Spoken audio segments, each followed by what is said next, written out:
Hey y'all, and welcome back to Joey's Booked. Today I am going to be doing something a little bit different, and I'm going to do just an individual book review, which I don't know if I've even done yet outside of my Stephen King stuff here on this channel. So, it's not going to be an all the time thing, but I was recently sent a copy of a book that I really wanted to read and decided to review it and all of that. Tabitha, quit texting in the group chat. Today we are going to be playing another round of Will I Ever Get This Glare Off of My Glasses When I Film? Which is a probably not. So the book I really want to talk about today is going to be a independently published book, which at the beginning of the year, one of my goals was I wanted to read from more indie authors. I haven't until now even read an indie book yet in the first 2 months. So clearly we've been doing real good on those goals. The author, Barbara Avon, did graciously reach out to me and was looking for reviews, so I decided to jump on it because, honestly, this book really sounded good to me. So the book in question is Revived by Barbara Avon.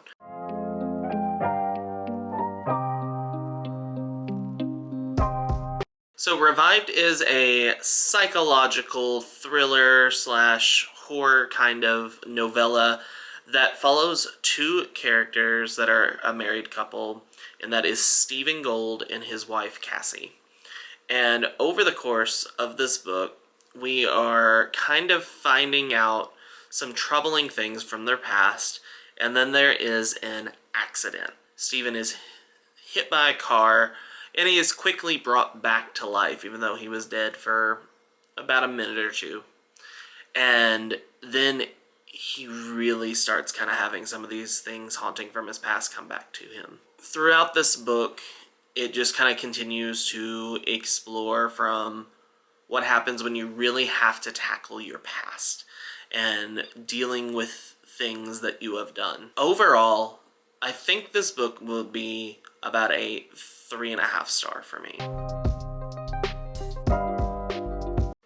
And I really struggled with my rating because I did really enjoy reading this book, but I did have to acknowledge, especially with it being a novella, that it wasn't a perfect book for me. But that doesn't mean that there weren't really good points. I am going to be kind of going off a couple of notes that I've made because I had a really hard time getting my thoughts together, especially as I was trying to figure out what to rate this. I remember I texted someone and was just like talking about like what book I just read and was like, I don't even really know what I'm going to do for this. But the more I've thought on it, I think that 3.5 star really hits, and here's why. I did kind of a pro and con list on this one whenever I did like my Goodreads review, but I'm going to try to break it down a little bit more. So the things that I really liked about this was I really liked the psychological aspect, and I can be really hit or miss, especially if we are trying to use like mental illness or things like depression and anxiety and things like that kind of as a trope or just to push the story along. But I really do think that this story kind of centered on those things really well. We see a lot of anxiety coming from Cassie, and both Cassie and Steven really kind of even show like depressive tendencies and stuff like that. And while it doesn't dive into it as much as it could if it was like a full-length novel, I do think that it really hit well on some of those aspects, especially in the anxiety rep. Like, there were times with like the way like Cassie was manifesting her past and like traumas or whatever it was that she was kind of working through. Like, I could kind of see when I've been in high anxiety, like ways that I've reacted, and I kind of felt seen a little bit from it. I could relate. I think also that just Barbara Avon just had some really nice prose in her writing. There was this sense of brooding and dread and like something was just not right from the beginning. And I loved the way that it was done with a lot of like even like gothic kind of stuff. Like if we're looking at like a gothic horror, that can drag out for me so badly, but having it in something so short like a novella, not that this was necessarily meant to be a gothic horror novel, it's definitely more on like psychological kind of side, but having that just that brooding sense of where is this going through from the very first page really worked for me. The whole time I was like, where are we going? I also think for such a short novella that was like less than 100 pages, like both characters were really well fleshed out. I thought I had a pretty good grasp of who they were within the story. I didn't know every single little detail about their lives, and I did kind of want to see more from like their marriage itself in the beginning, like as we were setting them up.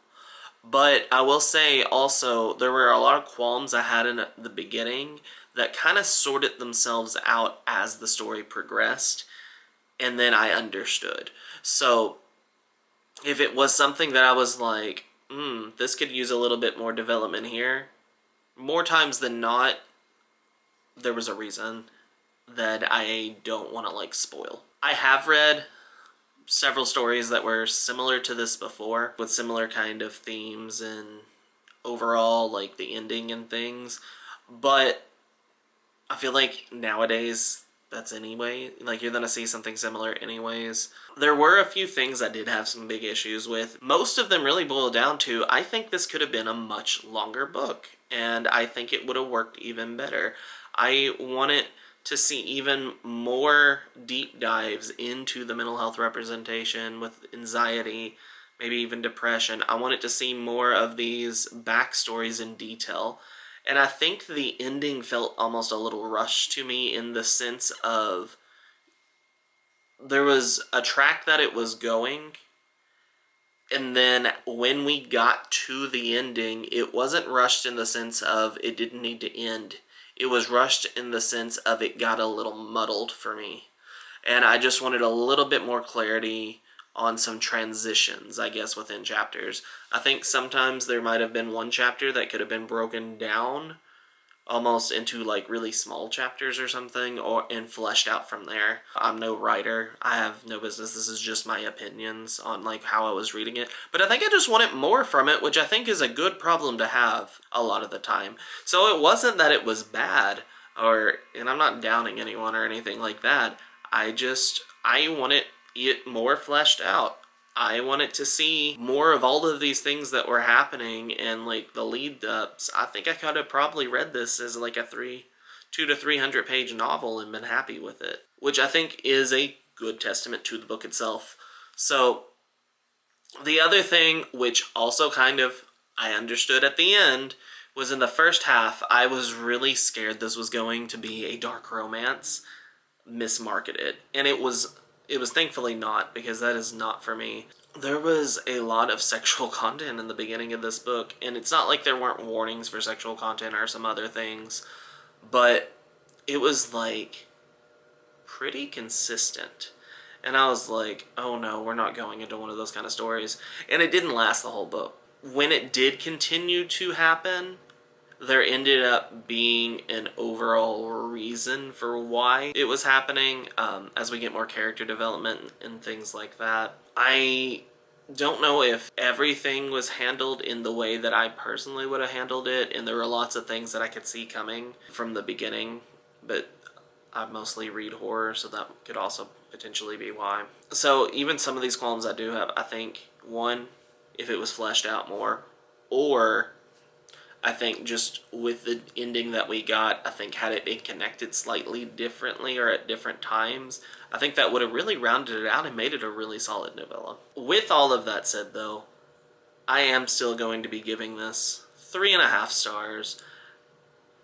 If you like things on a psychological side of, not even fully horror, but just even maybe on the more thrillery, domestic kind of side, I think this could really work for you. I will say there were a few trigger warnings. Of course, I mentioned sexual content before. We'll let you run with where that could possibly go, because there's quite a few routes that takes that could be quite triggering. And even though it wasn't overly graphic or anything, it was brought up a time or two harm to animals.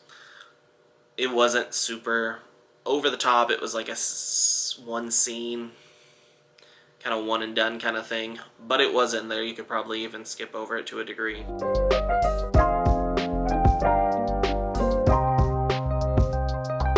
Overall, I had a really good time. Thank you, Barbara, for sending me Revived.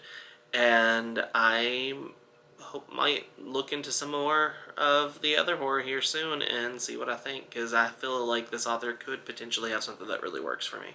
Hopefully you enjoyed this video. If you haven't already, please make sure to like and subscribe down below. I know this is a little bit different, a little bit shorter than what I've been doing. You know, like, subscribe, share, all those fun things that help the channel. And hopefully we will be back to our regularly scheduled programming here soon. So please make sure to check it out, and I will see you later.